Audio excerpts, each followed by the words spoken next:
So guys কাল কিন্তু চলে গেছিলাম একটা শ্রাদ্ধ বাড়িতে, একটা ইনভাইটে, ঠিক আছে? তো বলতে বলতে কিন্তু আমরা কিন্তু খেতে বসে পড়েছি। এই দেখো প্লেট কিন্তু দিয়ে দিয়েছে, আর এই দেখো গরম গরম কিন্তু ভাত কিন্তু দিয়ে দিল। আর তার সাথে কি আছে চলো দেখেন। এই কিন্তু শুক্তো, আমার শ্রাদ্ধ বাড়িতে কিন্তু শুক্তোটা কিন্তু আজ ভালোই লাগে, ঠিক আছে? আমি কিন্তু বলেছিলাম আরেকটু দিয়ে দিই, দাদা কিন্তু আরেকটু দিয়ে দিল, দেখতেই পাচ্ছ। এবার একটুখানি মাখিয়ে ফকিয়ে নিয়ে একটুখানি খাওয়া যাক। এই দেখো আমি কিন্তু মাখাচ্ছিলাম, আমার ডাটাটা কিন্তু আমি সাইডে, কারণ ডাটা আমি অতটা ভালোবাসি না।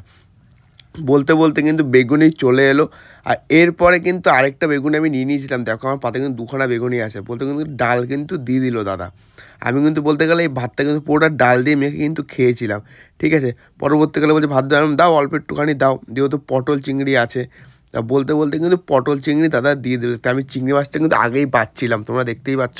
এই দেখো আলুটা চিপলাম, আবার কিন্তু চিংড়ি মাছ আমি পাচ্ছিলাম। এই দেখো এই চিংড়ি মাছটা খুঁজে পেয়েছি বলে মনে কি আনন্দ। তারপরে চলে এলো কিন্তু মাছ। এটা আমার একটা ইউনিক জিনিস লাগলো, মাছটা কিন্তু ঝোলের থেকে টোটালি কিন্তু আলাদা রেখেছিল। আর এই দেখো ঝোলটা, আর ঝোলটা মোটামুটি ঠিকই ছিল, রান্না বান্না সব কিছু ঠিক আছে। বলতে বলতে কিন্তু চাটনি পাঁপড় পড়ে গেল। আর ওই দেখো আমি কিন্তু লাস্টে তেল রেখে দিয়েছিলাম লাস্টে খাবো বলে। তোমরা কারা কারা এরকম করে অবশ্যই কিন্তু কমেন্ট করে জানিও কিন্তু। চলো।